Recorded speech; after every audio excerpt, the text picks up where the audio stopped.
नमस्ते बच्चों, my self Jaiswal sir. हम पढ़ रहे हैं class 9 science chapter atoms and molecules. Last class में हमने देखा था law of conservation of mass which was given by Antoine Lavoisier. Now we will see the next law for chemical combination, that is law of constant proportion. Law of constant proportion.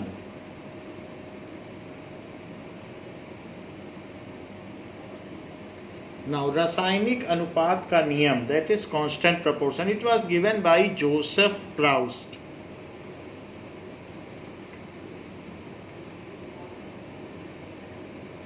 In 1779. It was given by chemist Joseph Proust in 1779 after 5 years of law of conservation of mass. तो law of conservation of mass के 5 साल बाद इन्होंने कहा.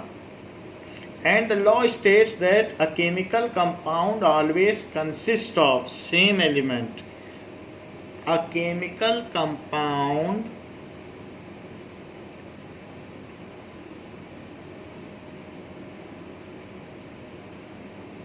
always consist of same element.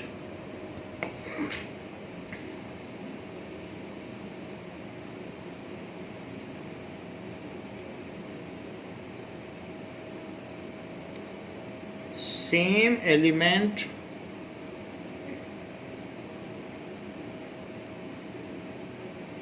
combined together in the same proportion by mass. Combined together in the same proportion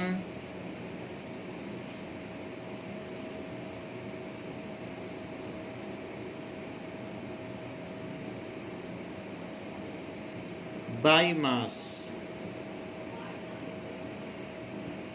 इसका क्या मतलब है ऑलवेज कंसिस्ट ऑफ, कि किसी भी कंपाउंड में जो अलग अलग एलिमेंट्स हैं उनका जो मास का प्रपोर्शन है वो फिक्स्ड है।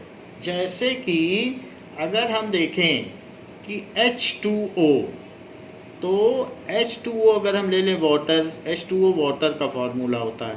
तो वाटर में जो हाइड्रोजन है, मान लीजिए आपने 18 ग्राम वाटर ले लिया, तो 18 ग्राम वाटर में अगर 2 ग्राम हाइड्रोजन है और 2 ग्राम हाइड्रोजन, तो 2 ग्राम हाइड्रोजन के साथ 16 ग्राम ऑक्सीजन रहेगी हमेशा। 2 ग्राम हाइड्रोजन लेंगे तो 16 ग्राम ऑक्सीजन रहेगी। तो यहाँ हम देखेंगे तब जाकर 18 ग्राम वाटर बनेगा। So for every 2 gram hydrogen there will be a 16 gram oxygen. इसी प्रोपोर्शन में होगा।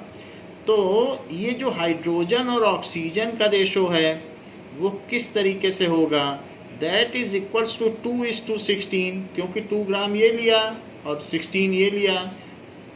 सो इससे पता चलता है कि हाइड्रोजन और ऑक्सीजन का और सिंप्लीफाइड करो, 2 से डिवाइड करो तो 1:8 का रेशो रहेगा। यानी कहने का मतलब है कि इन वाटर 2 चीज़ें हैं, क्या क्या मौजूद है, hydrogen and oxygen elements are present. तो यहाँ पर लिखा गया कि क्या क्या एलिमेंट प्रेजेंट हैं और उनका मास का जो रेशो है वो फिक्स्ड होगा। कभी भी अगर वाटर को तोड़ोगे तो अगर 100 ग्राम उसमें हाइड्रोजन मिलेगी तो 800 ग्राम 800 ग्राम उसमें ऑक्सीजन मिलेगी। जितना हाइड्रोजन मिलेगा उससे 8 टाइम्स ज़्यादा उसमें ऑक्सीजन मिलेगा। हमेशा they will combine in this ratio only, hydrogen and oxygen combine in 1:8 ratio to form water. Now so in water mass of hydrogen upon mass of oxygen, it is always in the ratio 1:8। तो water में ये चीज़ होती है, वही चीज़ यहाँ पर कही गई है। कोई अगर आपसे कह दे वाटर का फार्मूला H3O होगा, यानी हाइड्रोजन ज़्यादा होगा और ऑक्सीजन कम होगा, तो आप मत मानिएगा, क्योंकि हमेशा वो फिक्स्ड रेशो में ही कंबाइन करेंगे, वो H2O ही बनाएंगे। एक ऑक्सीजन के साथ जो दो वाटर मॉलिक्यूल होंगे वो इस तरीके से ही जुड़ेंगे, तो फिक्स्ड नंबर ऑफ उनका एटम टू एटम रेशो भी फिक्स्ड होगा और साथ में उनका मास भी फिक्स होगा। अगर आप कहेंगे एटम बाई एटम का रेशो तो 2:1, 2 हाइड्रोजन पे 1 ऑक्सीजन, बट ऑक्सीजन का एटम थोड़ा सा हैवियर होता है, तो इस वजह से जो ऑक्सीजन का एटम है वो इससे और इसका हाइड्रोजन का लाइटर होता है। तो अगर उस टोटल वाटर में से सारा हाइड्रोजन अलग कर लो और सारा ऑक्सीजन अलग कर लो, तो ऑक्सीजन का जितना भी मास होगा उससे 8 टाइम्स ज़्यादा ऑक्सीजन का मास होगा। तो ऐसा यहाँ पर कहा गया है, क्योंकि different atoms are of different masses, so इसलिए ऑक्सीजन हैवियर है तो उसमें इस तरीके से उसका मास होगा। तो क्या कहा गया है, अ chemical compound always consist of same element. Water में एलिमेंट भी सेम होंगे, वाटर में ये केमिकल कंपाउंड है, यही है केमिकल कंपाउंड। जब डिफरेंट टाइप्स ऑफ एटम्स मिलते हैं तभी तो केमिकल कंपाउंड बनता है। ऐसा हमने चैप्टर 2 में पढ़ लिया है कि compound is form when different types of atom combine in a fixed ratio. तो फिक्स्ड रेशो में भी होना चाहिए। H3O कोई बोल दे वाटर है तो मत मानना, क्योंकि फिक्स्ड रेशो 2:1 के रेशो में मिलेगा तभी केमिकल कंपाउंड वाटर बनेगा। वाटर एक केमिकल कंपाउंड है, उसमें अलग अलग तरीके के एटम्स होते हैं।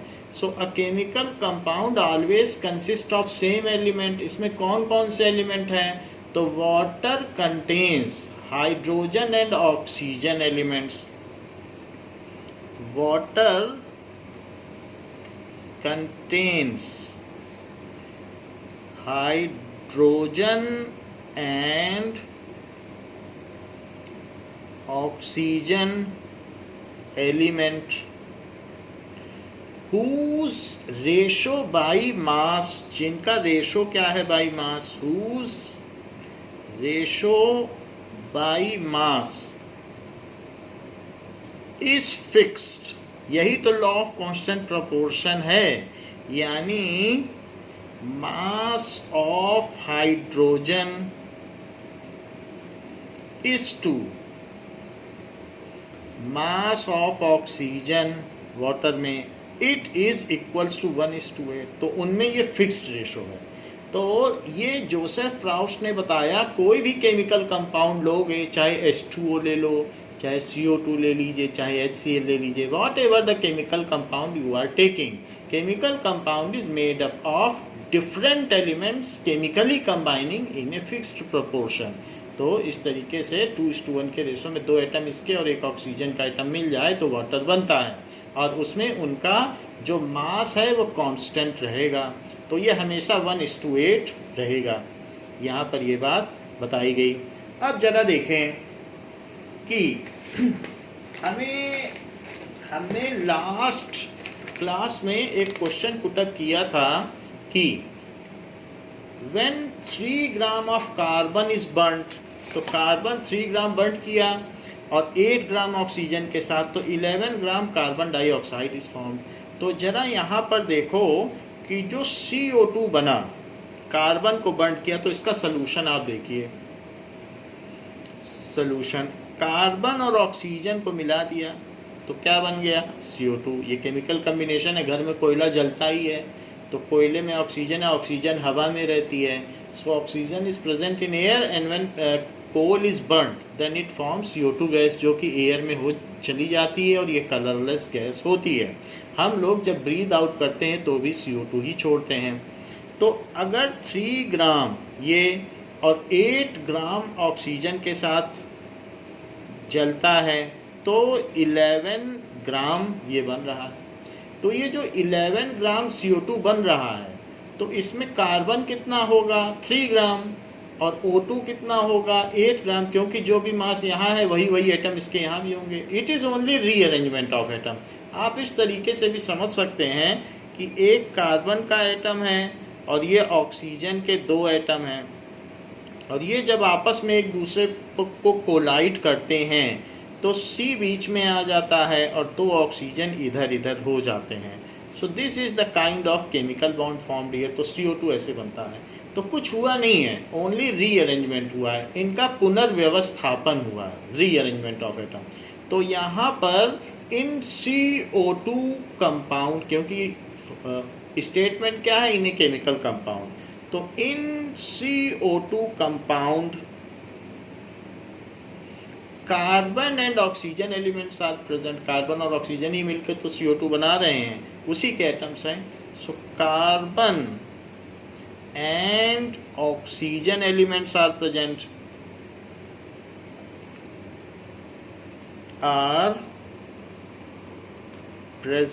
in 3:8 ratio respectively. इसका क्या मतलब है? Respectively by mass, by atom ना बोल देना। बाई एटम में तो कार्बन का 1 है और ऑक्सीजन के 2 हैं, तो बाई एटम रेशो है 1:2, कार्बन का 1 और ऑक्सीजन के 2।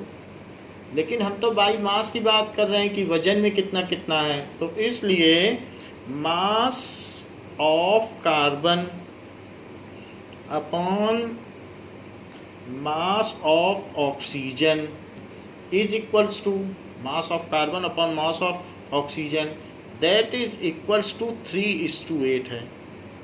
तो 3:8 का ये रेशो आप पूरा भी लिख सकते हो, दैट इज कार्बन और ऑक्सीजन, जैसे हमने पहले लिखा है, दैट इज इक्वल टू 3:8 है। तो ये रेशो बताया जोसेफ प्राउस्ट ने कि फिक्स्ड है। अब आप जितना भी ले लो, ऐसा कभी भी नहीं होगा कि कभी कभी 3 ग्राम 8 से करेगा, कभी कभी 10 से कर लेगा, ऐसे कैसे कर लेगा? उसको बनाना तो यही है। तो अगर आप मान लो ऐसा नहीं होगा कि ज़्यादा से भी कर ले और कभी थोड़ा सा कोयला जलाओ तो पूरे दुनिया की सारी ऑक्सीजन ही ख़त्म कर दे, ऐसा नहीं होगा। जितना कार्बन है, so the limited amount of carbon reacts with a fixed limited amount of oxygen to form a chemical compound which is having a fixed ratio, that is 3:8। तो जब 3 ग्राम 8 ग्राम से कंबाइन करता है तो 11 बनाता है। क्वेश्चन में क्या पूछा गया है? क्वेश्चन में पूछा गया है कि if 3 gram carbon is burned with 50 gram oxygen. अब ज़्यादा ऑक्सीजन आप ले आओगे तो उससे क्या होगा? कुछ नहीं होगा। उसको कंबाइन तो उसी रेशो में करना है, क्योंकि एक कार्बन को 2 ही ऑक्सीजन से कंबाइन करना है, तो इसलिए ज़्यादा ऑक्सीजन रखने से भी कुछ नहीं होगा। They are always combining in a fixed proportion to make the same compound, CO2 ही बनाना है। So if 3 gram carbon is burnt with 50 gram oxygen, 50 gram ले लो तो क्या होगा? कुछ नहीं होगा। then also 3 gram carbon will combine with 8 gram oxygen only. ऐसा क्यों होगा? ये लॉ ऑफ कांस्टेंट प्रोपोर्शन से होगा, जो कि जोसेफ प्राउस्ट ने कहा था कि fixed amount of one element combined with fixed amount of other element to form a chemical compound. In a chemical compound, the ratio of different elements by mass is fixed. So 3 ग्राम 8 से ही हमेशा करेगा, चाहे इन अर्थ में ले लो, चाहे Mars में ले लो, चाहे जुपिटर में ले लो, चाहे यूनिवर्स में ले लो, चाहे गैलेक्सी में ले लो, कहीं भी ले लो, CO2 बनेगा तो इसी रेशो में होगा। तो combine with 8 gram oxygen to form कितना बना देगा? 3 ग्राम ये और 8 ग्राम ये, तो मिलके कितना बन जाएगा? 11 ग्राम CO2 बन जाएगा, क्योंकि जितना मास ऑफ रिएक्टेंट्स होगा उतना ही मास ऑफ प्रोडक्ट होगा। तो ये दोनों मिलेंगे, 3 ग्राम ये मिलेगा और साथ में अगर 8 ग्राम ये मिलेगा तो 11 बन जाएगा। एंड अगर अब ये देखिए कि ये बन जाएगा तो फिर ऑक्सीजन कितनी बच जाएगी? आप तो 50 ग्राम लिए हैं और 80 ग्राम ऑक्सीजन यूज़ हुई है, तो बची कितनी? And 42 gram oxygen will be left unreacted. वो उसके रिएक्शन के लिए फिर और कोयला लाओ तो रिएक्शन होगी, नहीं तो नहीं होगी। तो 3 ग्राम तो 8 से ही करेगा, ज़्यादा ले भी लोगे तो ये आपका बच जाएगा। And 42 gram oxygen will be left, वो बच जाएगी, लेफ्ट अनरिएक्टेड, वो बच जाएगी।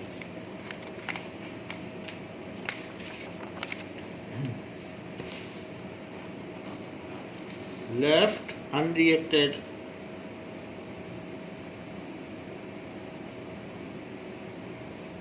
This is as per law of constant proportion.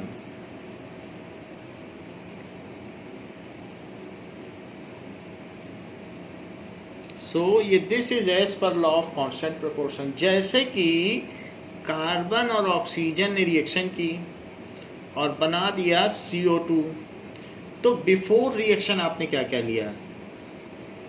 Before reaction ये 3 ग्राम लिया, ये 50 ग्राम लिया, और ये कुछ भी नहीं है, जब रिएक्शन हुई नहीं तो बनेगा ही नहीं CO2। अब रिएक्शन हो गई, मान लो कार्बन में आपने आग लगा दी, सो आफ्टर रिएक्शन क्या होगा? कोयले को जलाने के बाद ये पूरा का पूरा यूज हो जाएगा। अब ये 0 ग्राम बचेगा, पूरा 3 ग्राम यूज हो गया क्योंकि अब CO2 बन गई। अच्छा, इसमें से 8 ग्राम ही कम करो, क्योंकि 8 ग्राम, जब 3 ग्राम ये यूज होगा तो 8 ग्राम ये यूज होगा, तो ये कितना बचेगा? 50 में से 8 कम कर दो, क्योंकि 8 ग्राम 3 ये खत्म हुआ, 8 ये खत्म हुआ, तो 42 ग्राम ये बच जाएगा। और 3 और 8 मिलके क्या बनाएंगे? 11 ग्राम, क्योंकि जितना रिएक्टेंट का मास होता है वही प्रोडक्ट का होता है। तो after reaction carbon will be 0 gram, oxygen will B 42 gram and CO2 will be 11 ग्राम। तो यही क्वेश्चन में पूछा गया कि कितना कितना क्या क्या बचेगा, और ये किस लॉ ऑफ केमिकल कॉम्बिनेशन से गाइडेड है। So it is in accordance with law of constant proportion. जैसे कि यू कैन सी, अगर हम अमोनिया में देखें, in ammonia is a smelling gas, इसकी पंजेंट स्मेल होती है, और जो वॉशरूम है या टॉयलेट में जो स्मेल आती है यूरिन की, उसमें अमोनिया की ही स्मेल आती है, तो वो पंजेंट स्मेल अमोनिया की होती है। और इसका फार्मूला NH3 होता है, जिसमें N नाइट्रोजन को कहते हैं और H हाइड्रोजन का एटम है। तो नाइट्रोजन का N और इसमें 3 हाइड्रोजन के रहते हैं atom, and it is a gas, ये कलरलेस गैस है। तो ये अमोनिया है, जहाँ पर N किसे कहा गया है? नाइट्रोजन को।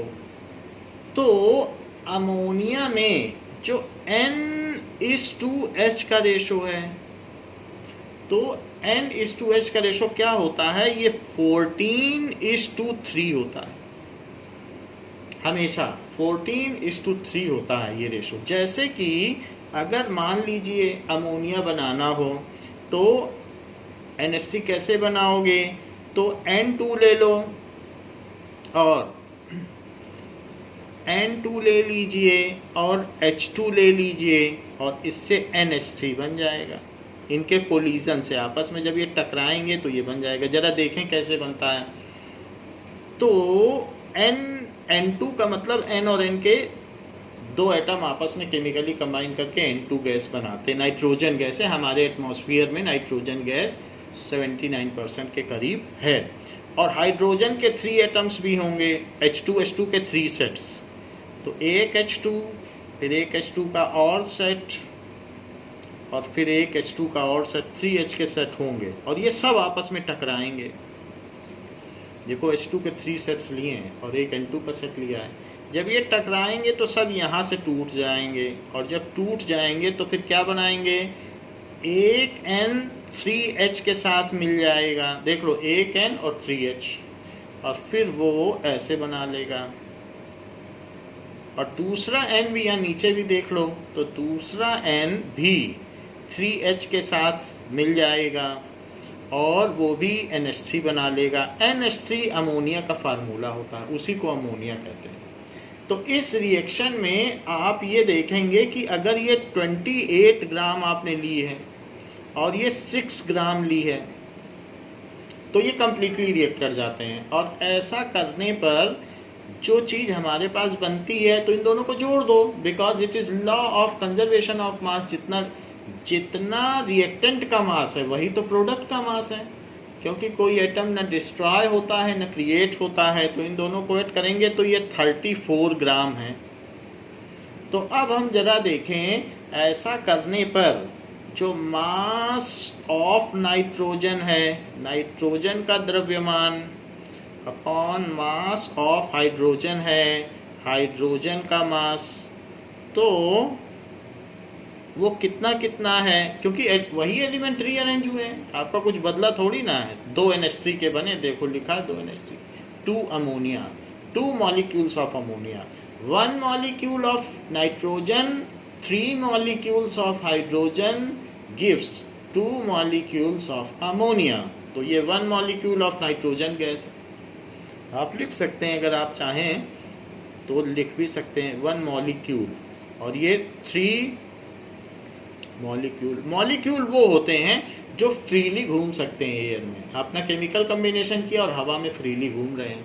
एटम्स तो फ्रीली नहीं घूमते हैं, जब वो केमिकली कंबाइन करते हैं तो मॉलिक्यूल बनाते हैं, और मॉलिक्यूल फ्रीली घूम सकते हैं। अगर मॉलिक्यूल में सेम काइंड ऑफ एटम है तो उसे एलिमेंट का मॉलिक्यूल कहते हैं, और अगर डिफरेंट काइंड का है तो उसे कंपाउंड का मॉलिक्यूल कहते हैं। जैसे ये कंपाउंड के मॉलिक्यूल हैं, लेकिन जिसमें सेम से एटम होंगे तो वो एलिमेंट का मॉलिक्यूल होगा, लेकिन ये हवा में फ्रीली घूम सकते हैं। तो एक मॉलिक्यूल यहाँ पर किसका लिया आपने, एक मॉलिक्यूल लिया N2 का नाइट्रोजन का, 3 मॉलिक्यूल किसके लिए, हाइड्रोजन के, तो क्या बना, 2 मॉलिक्यूल किसके बन गए, अमोनिया के बन गए। देखो NH3 लिखा है, अमोनिया, NH3 के 3 बन गए। अब जरा देखो ये NH3 का तो यहाँ हमने दिखाया भी है। मास ऑफ नाइट्रोजन कितना लिया था, 28 ग्राम, और ये कितना लिया था, 6 ग्राम। इसका एक सिंपल रेशो करो जिससे कि लॉ ऑफ कांस्टेंट प्रोपोर्शन जो कि जोसेफ प्राउस्ट ने दिया है वो प्रूव हो। तो अगर आप इसे 2 से कट करोगे तो 14, इसे करोगे तो 3, सो दिस इज 14/3। तो ये बात कही गई है कि mass of nitrogen versus mass of hydrogen, तो NH3 में इनका 14:3 का रेशो होता है। सो इन अमोनिया, और चाहे अमोनिया कहीं पर भी हो, मार्स में हो, जुपिटर में हो, वीनस में हो, कहीं पर भी अमोनिया होगी, इसी रेशो में उनमें नाइट्रोजन और हाइड्रोजन प्रेजेंट होंगे। So nitrogen is to hydrogen is equals to 14:3 by mass. Mass लिख देना। अगर ये 28 ग्राम है तो ये 6 ग्राम है, 28 kg होगा तो ये 6 kg होगा, जो भी होगा रेशो यही होगा। अमोनिया में ऐसा है। फिर आप कहेंगे कि ये तो अमोनिया में हमने बता दिया, वाटर में भी बताया था 1:8 बताया था, और CO2 में भी बताया था। CO2 में क्या बताया था, 3:8, क्योंकि 3 और ये 8 का रेशो, क्योंकि एक क्वेश्चन दिया था कि 3 ग्राम कार्बन 8 ग्राम ऑक्सीजन से मिल करके CO2 बनाती है। तो ज़रा हम चेक कर लें कि कार्बन एंड ऑक्सीजन में किस तरीके का रेशो होता है। सो इन CO2, तो कार्बन और ऑक्सीजन का रेशो क्या होगा, कार्बन ऑक्सीजन के साथ मिले तो CO2 बनाए, तो 12 ग्राम इसे लो, तो ये 32 ग्राम लो, तो ये मिल के 44 ग्राम मान लीजिए बनता है। ऐसा रिएक्शन कराएं तो ये बन जाता है। तो आप ये देखिए कि CO2 के मॉलिक्यूल का ऐसा पिक्चर होगा, CO और O, ये चीज़। अब जरा देखें तो CO2 में ये किसका मॉलिक्यूल है, ये मॉलिक्यूल ऑफ कंपाउंड है, ये मॉलिक्यूल ऑफ एलिमेंट है, इस तरीके से। और ये नॉन मेटल है। नॉन मेटल है तो मॉलिक्यूलर फॉर्म में नहीं होते हैं वो, जैसे कुछ नॉन मेटल मॉलिक्यूलर फॉर्म में होते भी हैं, जैसे नाइट्रोजन और हाइड्रोजन। कार्बन तो कोयला है, तो वो एक फिक्स्ड सॉलिड शेप में होगा। अब जरा देखो तो CO2 में मास of carbon upon mass of oxygen, वो कितना कितना है, रीअरेंजमेंट हुआ है सिर्फ, तो इसलिए यहाँ पर भी 12 ग्राम ही रहेगा और यहाँ 32 ग्राम रहेगा। अच्छा, इसको 4 से डिवाइड कर दो, तो 4 3 जा 12, 4 8 जा 32, ग्राम को ग्राम से कट कर दो तो 3/8। सो यहाँ पर आप कह सकते हैं कि CO2 में C/O का रेशो 3:8 है, और बाई मास जरूर लिख देना। क्यों? क्योंकि बाई एटम लिखोगे तो 1:2 का रेशो है, पर एटम पे 2 O के एटम हैं, लेकिन वो तो सभी को दिख जाता है, लेकिन मास का रेशो हमें निकालना पड़ता है, क्योंकि कुछ एटम भारी होते हैं, कुछ हल्के होते हैं, तो उसके हिसाब से निकालना पड़ता है। जोसेफ प्राउस्ट ने क्या बात कही? Joseph Proust has told in a chemical compound different elements have fixed proportion by mass. उनका जो प्रपोर्शन होगा वो फिक्स्ड प्रपोर्शन होगा। अब जरा देखें, नाउ ऐसे ही अगर हम कैल्शियम ऑक्साइड की बात करें, सो इन कैल्शियम ऑक्साइड उसका फार्मूला होता है CaO। और ये कैसे बनता है? Ca में जब ऑक्सीजन मिल जाए तो 2 Ca के ले लोगे, 2 O के ले लोगे, तो 2CaO बन जाएगा। अब जरा देखें कि अगर आपने इसको क्या लिया है, कैल्शियम को 80 ग्राम और ये 32 ग्राम ले लिया, तो ऐसा करने पर ये कितना बन जाएगा? 112 ग्राम ऐसा बन गया। तो कैल्शियम ऑक्साइड में कौन कौन से एलिमेंट हैं? एक कैल्शियम का एलिमेंट होगा और दूसरा ऑक्सीजन होगा। कैल्शियम मेटल है और ऑक्सीजन नॉन मेटल है। सो CaO, जिसको चूना भी कहते हैं, या चूना भी बोल सकते हो, या एक्टिव लाइम, जिससे घर में वाइट वाश होता है। अब जरा देखो, तो इसमें जो मास ऑफ कैल्शियम है अपॉन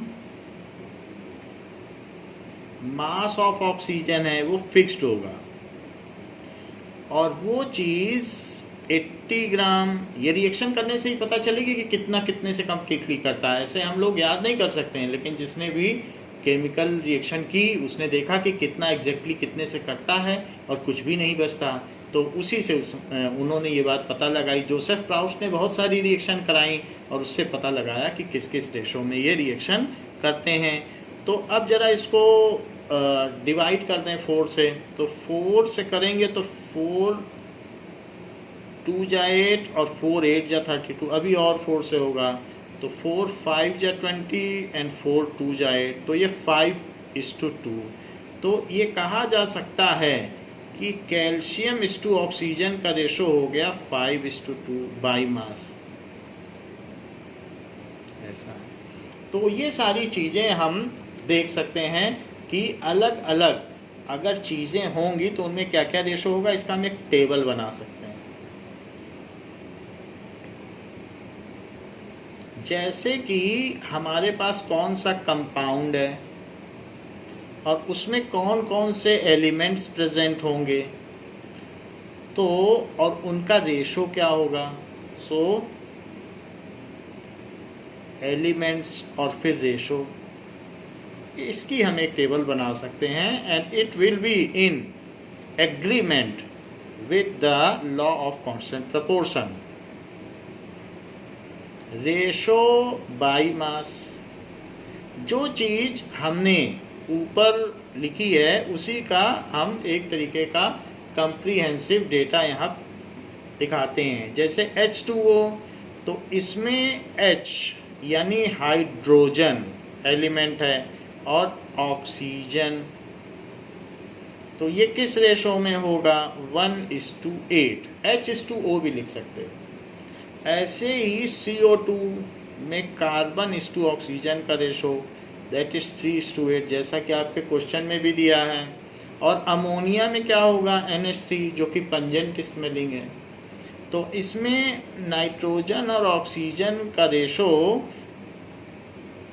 नाइट्रोजन और हाइड्रोजन, ऑक्सीजन तो यहाँ नहीं है, नाइट्रोजन एंड हाइड्रोजन का ratio, so it will B हमने देखा था 28 ग्राम ये था और ये 6 ग्राम था, तो 14:3। ऐसे ही ऊपर हमने देख लिया कि CaO, तो वहाँ पर कैल्शियम और ऑक्सीजन का जो फिक्स्ड रेशो है वो 5:2 होगा। तो हमेशा जो भी एलिमेंट्स होंगे they will be having different elements. ये कंपाउंड है, ये कंपाउंड में डिफरेंट एलिमेंट्स का रेशो फिक्स्ड है, इसे भी H2O लिखा जा सकता है। अब जरा देखें, तो ये दोनों लॉ, एक तो उसमें एंटोनी लेवाशियर ने दिया था और दूसरा जोसेफ प्राउस्ट ने दिया था, that we have already seen. Now John Dalton has given certain postulates about chemical combination.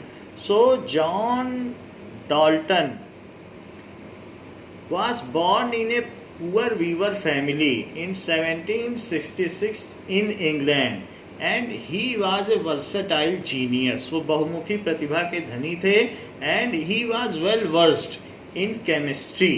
He spent most of his life in teaching and researching, and in 1808 he presented his most famous atomic theory. So John Dalton's atomic theory, उनकी atomic theory क्या है इसे हम देखते हैं। उनकी atomic theory में ये सारे लॉस कवर हो जाते हैं। So Dalton's atomic theory,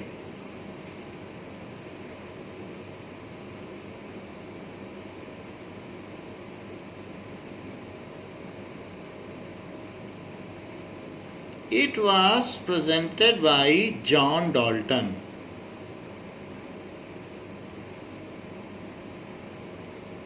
In 1808 में इन्होंने दी। जैसे आपने देखा कि 1774 में, फिर 1779 में थ्योरीज दी गई, तो 79 के बाद 1808 में ये थ्योरी दी गई है, जो कि करीब 29 ईयर्स के बाद इन्होंने अपनी थ्योरी दी। तो जॉन डाल्टन इंग्लैंड के रहने वाले थे। Now what his postulates shows, postulates का मतलब कि the points which are yet to be proved, इसे प्रूव नहीं किया, उन्होंने अपनी हाइपोथेसिस दी। हाइपोथेसिस का मतलब उन्होंने अपने मन में सोचा और उसके बेसिस पर जो एक्सपेरिमेंट किए उसके बेसिस पर ये लिखा, but it is needed to be proved. तो पोस्टुलेट्स कैन बी फाल्सिफाइड और इट कैन बी वेरीफाइड, वो सही भी हो सकते हैं और गलत भी हो सकते हैं, बट उन्होंने अपने पोस्टुलेट्स दिए and they were true. So John Dalton presented his postulates of atomic theory. So Dalton's postulate, that is hypothesis, जो परिकल्पना है उन्होंने मन में जो सोचा।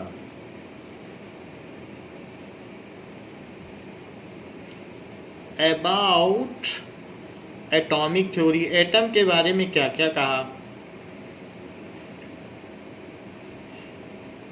इज, तो इस पोस्टुलेट के 6 पॉइंट्स हैं। Let us see what are those point. तो पहला पॉइंट उन्होंने बताया, all matter is made up of very tiny particles called atom.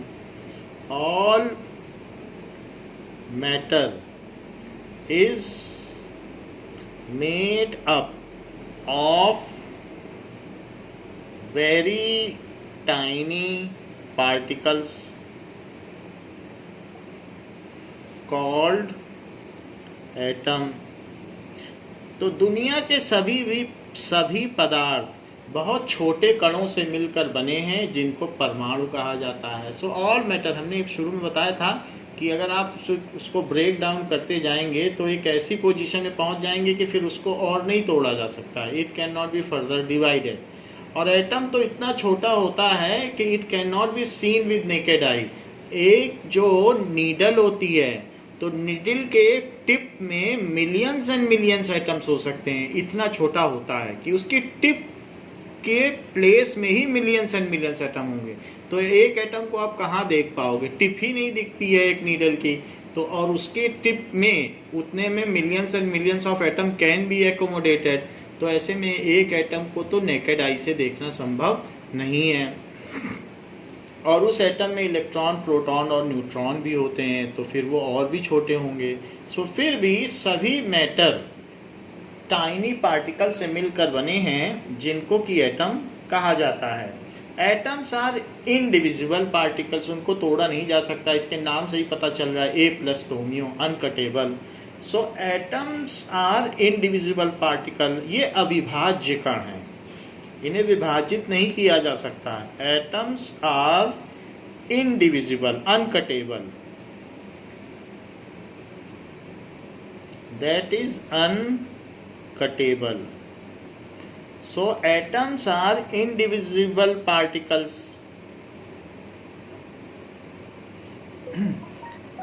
which cannot be created or destroyed in chemical reaction, which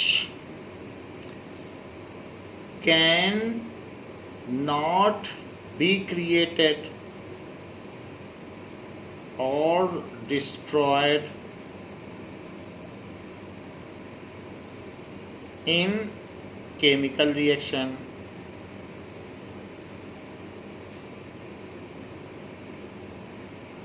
तो किसी भी chemical reaction में ना तो उनको क्रिएट किया जा सकता है, ना डिस्ट्रॉय किया जा सकता है। तो chemical reaction is merrily rearrangement. जैसे हमने देखा कि बिल्डिंग ब्लॉक्स को इधर उधर तोड़ के दूसरी चीज़ें बनाई जा सकती हैं, तो वैसे ही हमने देखा पीछे भी कि कैसे एटम्स आपस में रीअरेंज होकर कभी अमोनिया बना देते हैं, कभी वाटर बना देते हैं, कभी CO2 बना देते हैं, कभी HCl बना देते हैं, लेकिन कोई नया एटम नहीं बनता है। जो एटम्स हैं, number of atoms at reactant side and number of atoms at product side of various kinds are equal. तो दोनों तरफ इक्वल नंबर ऑफ एटम्स होते हैं, जितने लेफ्ट में होंगे उतने ही राइट में होंगे। एक्स्ट्रा एटम कोई जनरेट नहीं होता है। आप देखें तो ये जो सेकंड इनका पोस्टुलेट है, it is law of conservation of मास के अकॉर्डेंस ही है, क्योंकि ये वही चीज़ कह रहे हैं कि केमिकल रिएक्शन में कोई नया एटम ना तो क्रिएट होता है ना डिस्ट्रॉय होता है। तो ये तो लॉ ऑफ कंजर्वेशन ऑफ मास को सीधा यही बता रहा है सेकंड इनका पोस्टुलेट। थर्ड देखिए, तो लॉ ऑफ केमिकल कम्बिनेशन को भी ये कवर कर रहे हैं। Atoms of a given element are identical in mass and chemical properties. Atoms of a given element are identical in mass and chemical properties.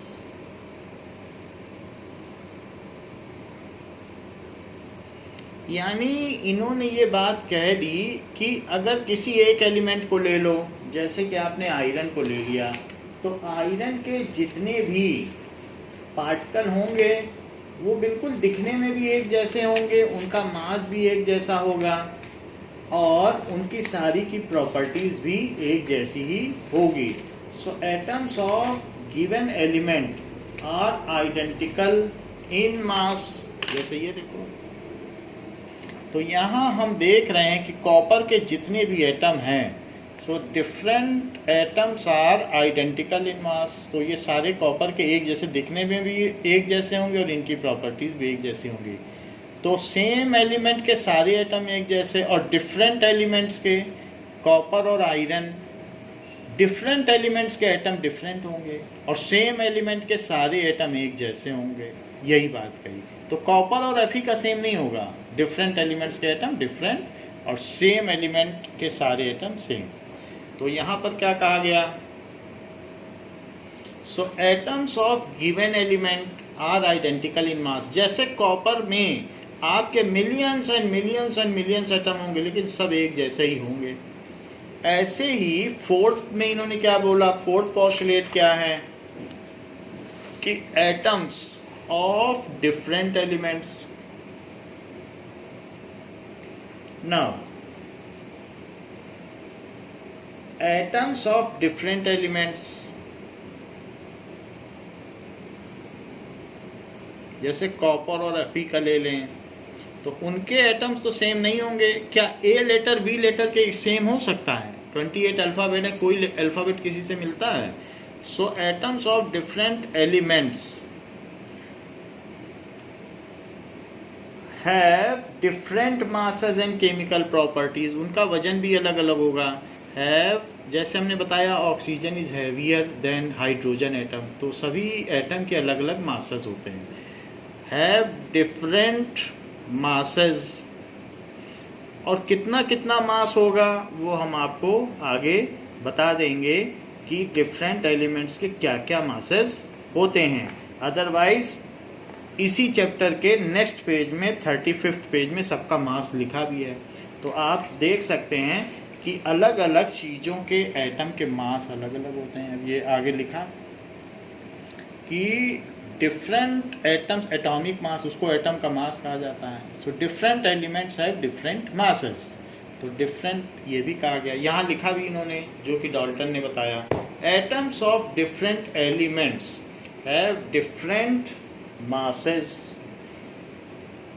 and different chemical properties.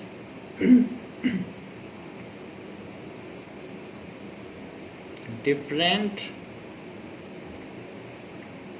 chemical properties, सबका अलग अलग मास है और सबकी अलग अलग केमिकल प्रॉपर्टीज है। 5th postulate क्या कहा गया कि atom combine in the ratio of small whole number to form compound। इसका क्या मतलब है? atoms combine in the ratio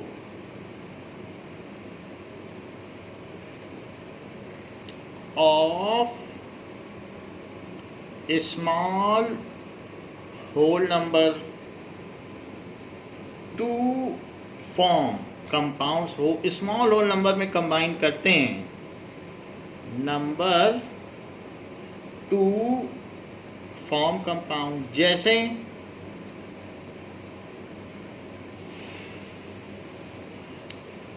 एक ऑक्सीजन 2 हाइड्रोजन से कंबाइन किया, तो देखो कितना सिंपल रेशो है। हाइड्रोजन और ऑक्सीजन का जो रेशो है तो 2:1, ये बाई नंबर है, बाई मास की बात नहीं की जाती है। हाइड्रोजन वर्सेस ऑक्सीजन का मास के हिसाब से देखोगे तो रेशो 1:8 आएगा, क्योंकि ऑक्सीजन बहुत भारी है, इट इज़ हैवियर, तो उस केस में 1:8 हो जाएगा। ये चीज़ देखी भी जा सकती है क्योंकि हाइड्रोजन का एटॉमिक मास 1 है, तो 2 हाइड्रोजन का एटॉमिक मास 2 हो गया और ऑक्सीजन का है 16, तो दो हाइड्रोजन अगर लोगे और एक ऑक्सीजन लोगे तो 2:16, तो 1:8। तो मास का रेशो चाहिए तो ये टेबल देखना, क्योंकि H2O है तो 2 हाइड्रोजन का 2 हो गया और ऑक्सीजन का हो गया 16, तो 2:16, 1:8। तो दो तरीके के रेशो होते हैं किसी भी चीज़ में। एक होता है बाई नंबर, तो यहाँ नंबर तो तुरंत देख सकते हो कि 2:1 है, और मास का देखना है तब तो टेबल से देखना पड़ेगा। फिर भी ये चीज़ कह रहा है कि सिंपल रेशो में कंबाइन करते हैं। ऐसा कभी नहीं होगा कि 2.1 हाइड्रोजन हो, एटम काट दिया जाए और ऑक्सीजन का 3.7 हो, ऐसा नहीं होगा। सिंपल रेशो में ही कंबाइन करेंगे। जैसे कि अगर हम NH3 को देख लें, अमोनिया, वहाँ पर भी सिंपल रेशो है।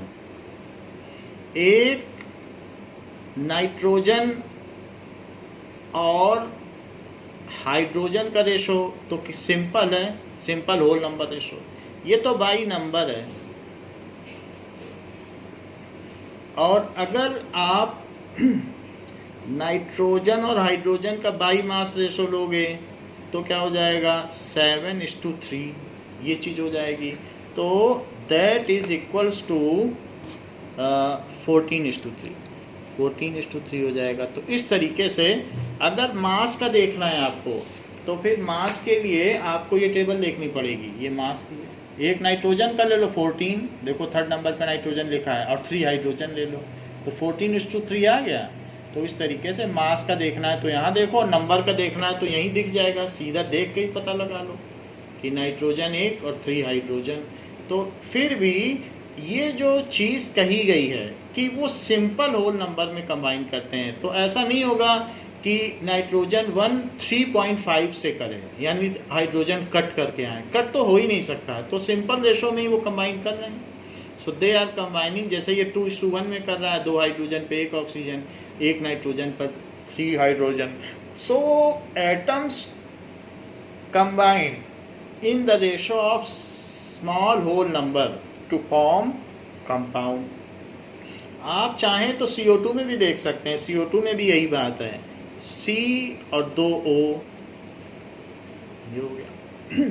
तो ऐसे केस में अगर आपसे कोई पूछे भाई इनका स्मॉल होल नंबर रेशो क्या है, सिंपल रेशो, तो आप कह देना 1 कार्बन पे 2 ऑक्सीजन। तो ये लेकिन बाई नंबर है। और अगर आपसे कोई कहे कि कार्बन और ऑक्सीजन का रेशो बताओ बाई मास, तो कार्बन का मास कितना है, जरा यहाँ देखो, कार्बन का मास है 12 और ऑक्सीजन का 16 है, लेकिन 2 ऑक्सीजन ली गई हैं, तो 16 + 16 दैट इज 32, तो 12:32। अब 12:32 को 4 से ज़रा डिवाइड करो, 2 ऑक्सीजन है ना, तभी हमने 32 लिया है, और 12 है कार्बन, तो इसलिए 3:8 हो जाएगा। 12:32 करो, 2 ऑक्सीजन लेनी पड़ेंगी, तो दो एटम ऑक्सीजन लोगे ऑक्सीजन का, और एक का ही मास 16 है, तो 2 का मास 16 + 16 32, और एक इस एटम का मास है 12, तो 12:32 दैट इज 3:8। तो ये तो बाई मास हो गया। जो नीचे चीज़ें लिखी हैं वो बाई मास हैं, और ऊपर जो चीज़ लिखी है वो क्या है, वो बाई नंबर है। तो इस तरीके से बाई मास के बारे में इन्होंने कुछ नहीं कहा, बाई मास तो मैं अलग से आपको समझा रहा हूँ। नंबर देखो, तो different atoms combine in a simple whole number ratio to form compound. कितना आसान है कि सिंपल होल नंबर रेशो में वो कंबाइन करते हैं, डेसिमल में नहीं करते हैं कि 1:3.5, ऐसे नहीं करते हैं, एटम को काटा ही नहीं जा सकता। और इसके बाद इनका जो नेक्स्ट पोस्टुलेट है 6th, वो क्या है, 6th postulate says that the relative number and kind of atom the relative number and kind of atom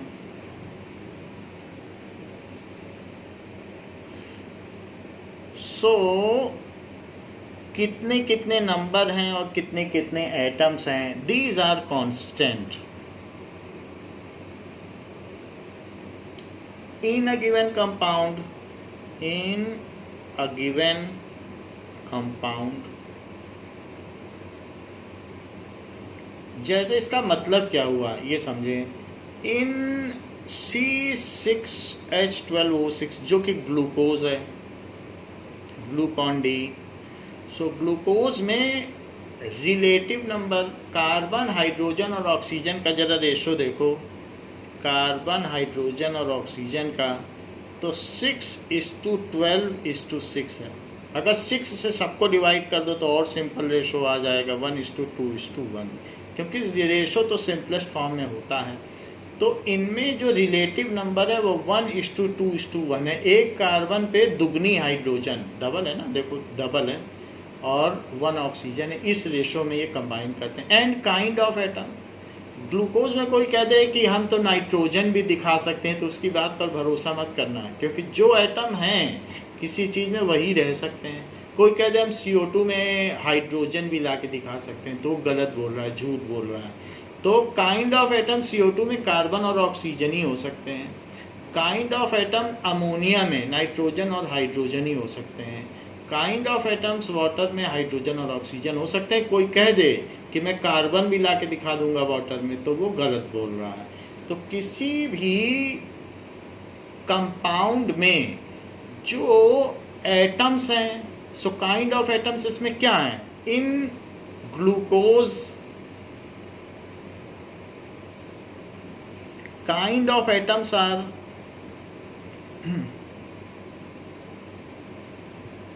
carbon atom, और किसका एटम है, hydrogen atom and oxygen atoms. And their relative number, और उनका relative number क्या है, दोनों चीज़ें ही फिक्स्ड होंगी। Their relative number is 1:2:1। तो ना तो उनके काइंड ऑफ एटम बदले जा सकते हैं ग्लूकोज में, इसमें इन्हीं तीन चीज़ से मिलकर ग्लूकोज बनेगा, और उनकी जो संख्या है रिलेटिव नंबर भी ये है रिलेटिव नंबर, और काइंड ऑफ एटम दोनों चीज़ें फिक्स्ड हैं, तो ये फिक्स्ड हो। अब जैसे हम एक और एग्जांपल लें, इन CaCO3 काइंड ऑफ एटम्स क्या होंगे, इसे संगमरमर कहते हैं, कैल्शियम कार्बोनेट, कैल्शियम कार्बोनेट जो कि मार्बल है।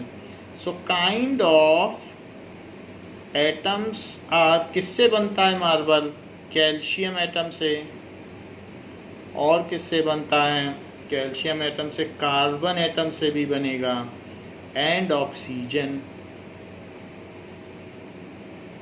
एंड देयर रिलेटिव नंबर, किसी एक मॉलिक्यूल में उनका क्या रिलेटिव नंबर है, रिलेटिव नंबर इस, जो रेशो है वही तो नंबर होगा, 1, यानी कैल्शियम इस टू कार्बन इस टू ऑक्सीजन का जो रेशो होगा 1:1:3 होगा, क्योंकि ये 1 है, एक कैल्शियम एक एटम का नाम है कैल्शियम, और कार्बन एक है, और ऑक्सीजन 3 हो गए रिस्पेक्टिवली। तो ये उनका रिलेटिव नंबर है और ये काइंड ऑफ एटम है। तो किसी भी चीज़ में ये चीज़ फिक्स होती है। So these are the 6 postulate and these are the core concept of this chapter. ये डाल्टन का ही जो लॉ है उसी के लिए ही ये चैप्टर बनाया गया है।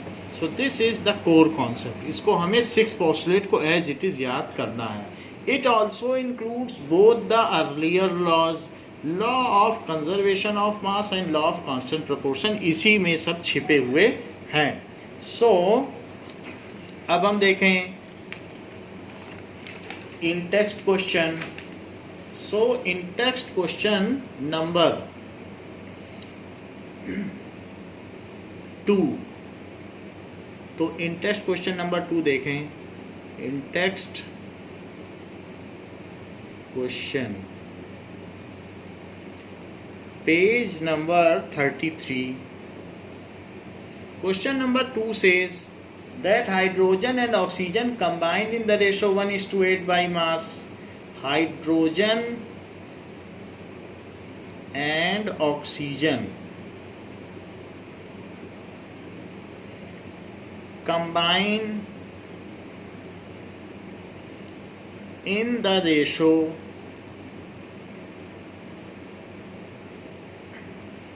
of 1:8 by mass to form water. To form water, what mass of oxygen gas would be required? What mass of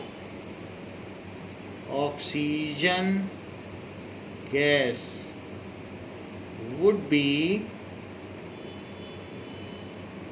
required to react completely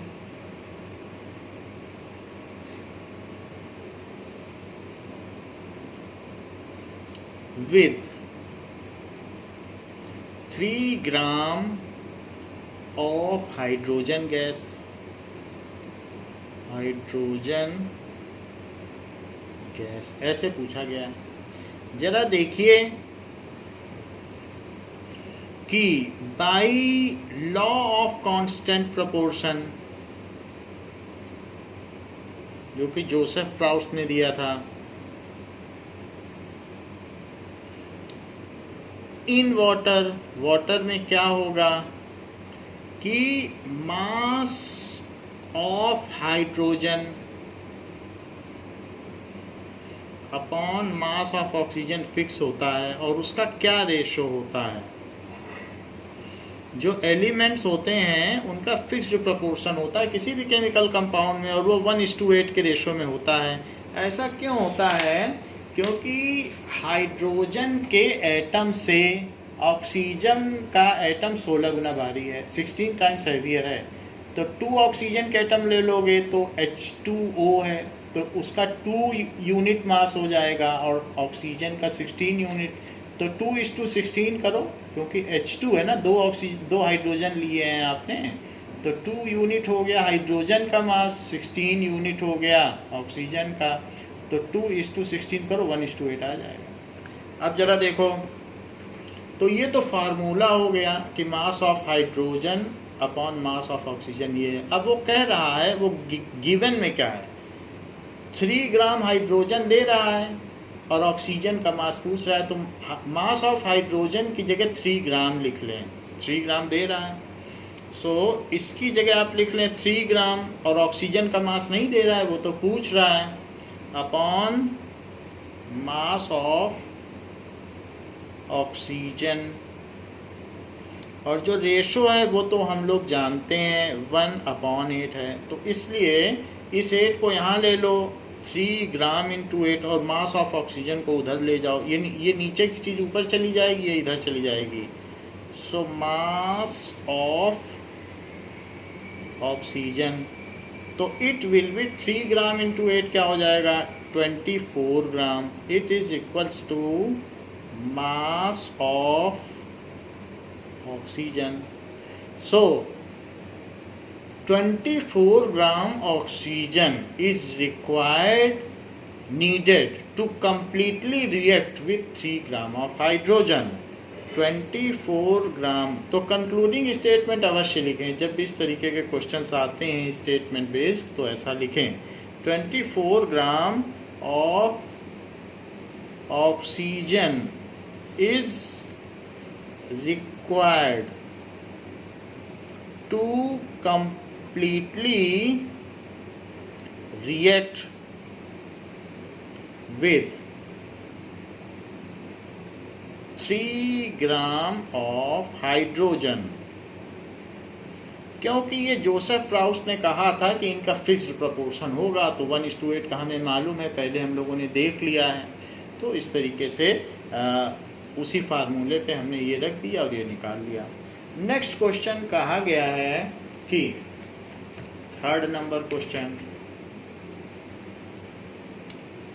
it is said hydrogen and oxygen, ये तो हो गया है, which postulate of Dalton's atomic theory, which postulate of Dalton's atomic theory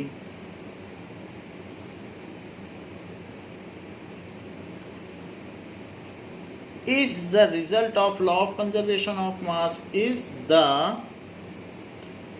result of law of conservation of mass।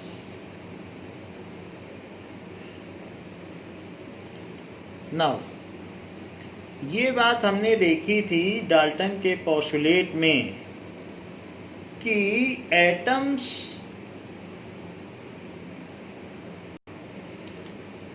can neither be created nor be destroyed in a chemical reaction.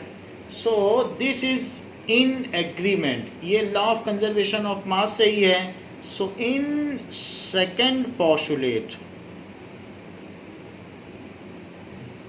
of Dalton's atomic theory, Dalton's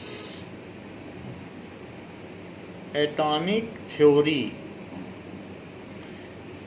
जो कि कहता है atoms are indivisible, तो वो तो खैर हम छोड़ सकते हैं कि atoms can neither be created, atoms can neither be created nor be destroyed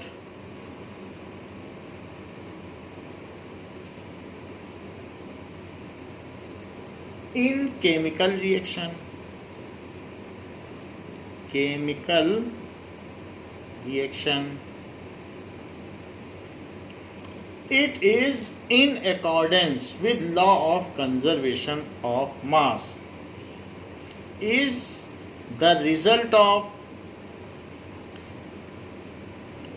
तभी तो मास कंजर्व रहेगा जब एटम न क्रिएट किए जा सकेंगे न डिस्ट्रॉय, तो उनका सिर्फ अरेंजमेंट होगा. Is result of law of conservation of mass. Fourth question पूछा गया है कि which postulate of Dalton's atomic theory can explain the law of definite proportion. Law of constant proportion को ही लॉ ऑफ डेफिनिट प्रोपोर्शन कहते हैं. Which postulate of Dalton's atomic theory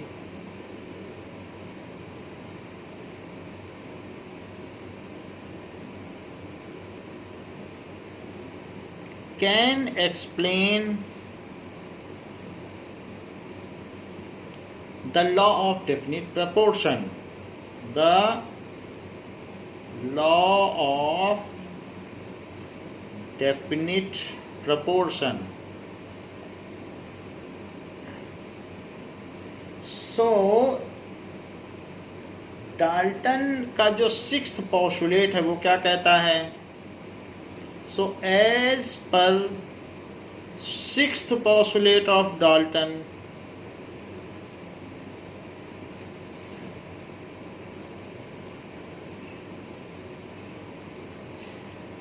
the number and the relative number and kind of atoms, the relative number and kind of atoms in a given compound is fixed. In a given compound is fixed.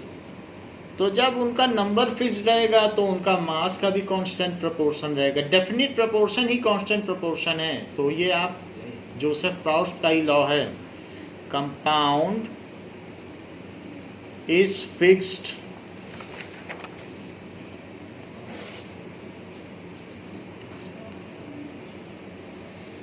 तो वो fixed है.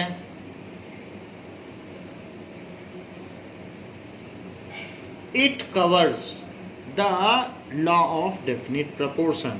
यही cover कर लेता है. Covers या it reconciles with law of definite proportions. The law of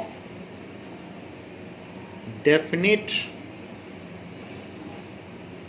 proportions. तो sixth postulate Joseph Proust का है और जो सेकंड पोस्टुलेट है वो एंटोनी लेवाशिये से मिलता जुलता है. ये बात हो जाएगी. नाउ एक्सरसाइज का फर्स्ट क्वेश्चन देखें.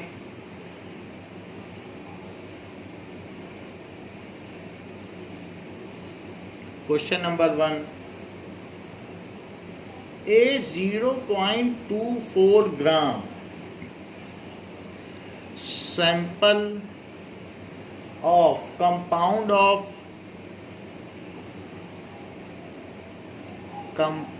of oxygen and boron. Boron भी एक एलिमेंट है. तो 118 एलिमेंट्स में बोरॉन भी एक है जो कि मेटलॉइड है. was found by analysis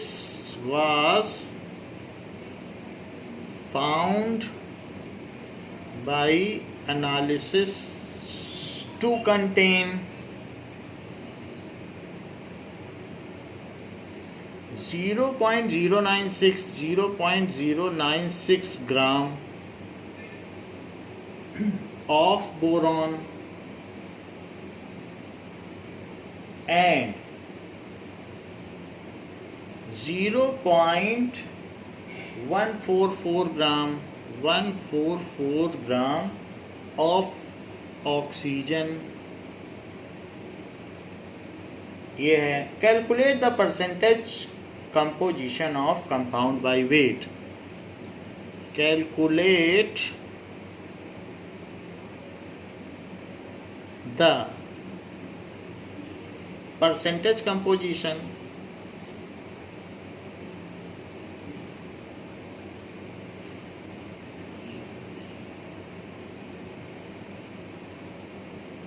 of the compound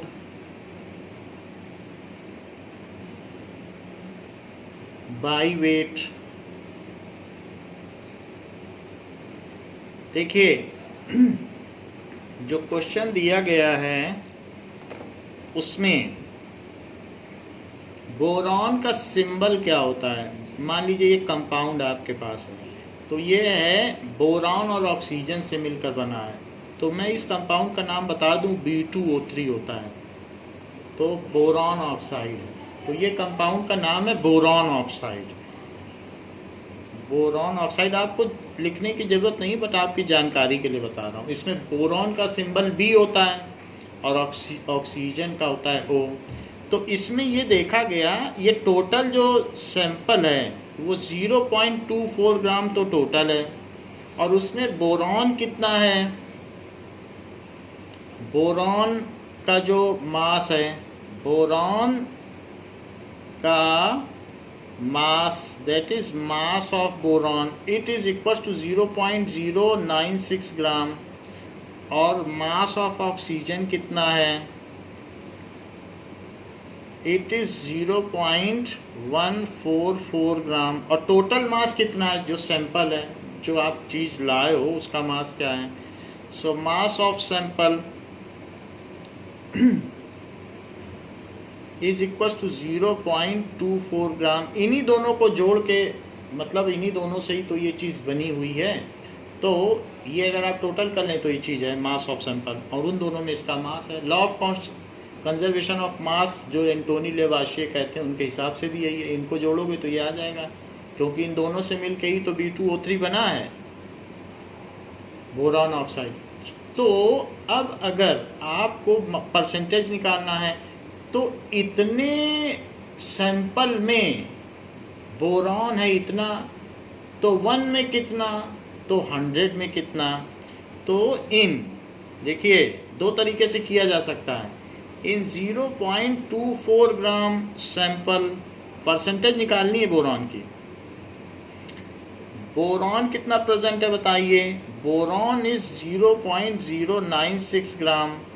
तो इतने में इतना, तो 1 ग्राम सैंपल में कितना होगा, तो इतने में इतना, तो इससे डिवाइड कर दो, तो 0.096 अपॉन 0.24 डिवाइड कर दीजिए इससे, तो 1 में आ जाएगा।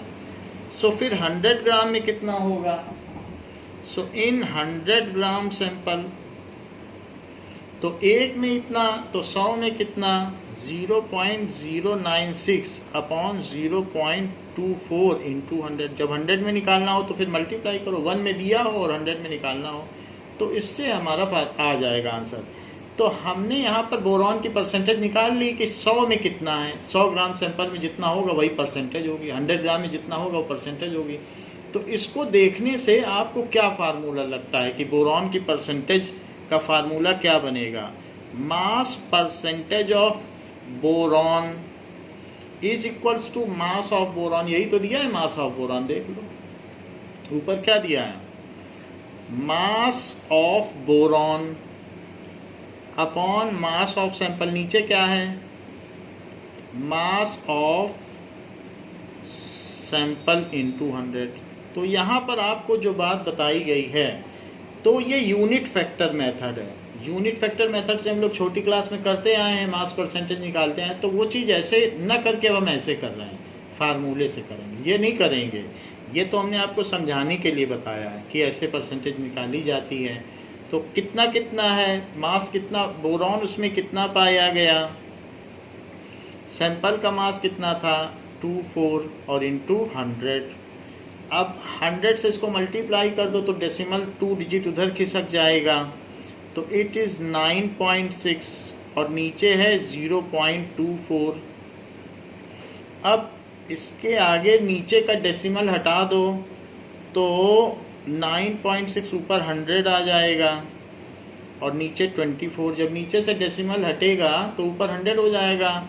अब 9.6 में 100 का मल्टीप्लाई करो तो 960/24, 24 4 जा 96 और फिर 0, तो 40% आ गया। 40% आ गया मास ऑफ बोरान। तो फिर मास परसेंटेज ऑफ ऑक्सीजन क्या होगा? अब ऊपर मास ऑफ ऑक्सीजन लिख देना, नहीं तो 100 में से इसको माइनस कर दो तो मास ऑफ ऑक्सीजन भी आ जाएगा, वैसे भी कर सकते हो, 60% आ जाएगा। So mass of oxygen upon mass of sample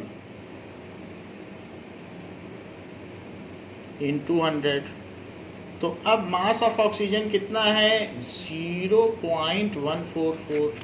तो इसलिए आप क्या करेंगे?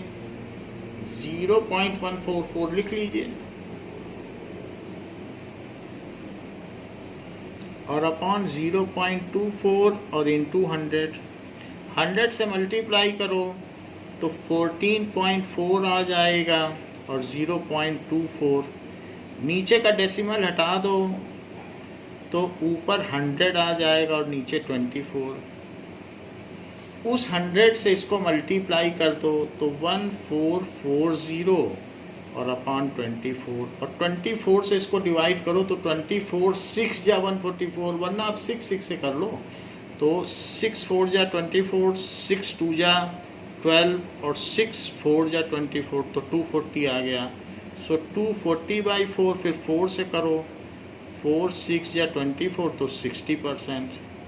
सो mass percent of boron is 40% and mass percent of oxygen is 60%. Mass percent of boron is 40% and of oxygen is 60%. ऐसा कंक्लूडिंग स्टेटमेंट आप लिख दें। तो बच्चों इस क्लास के लिए इतना ही, इसके आगे हम नेक्स्ट क्लास में करेंगे। थैंक यू बच्चों।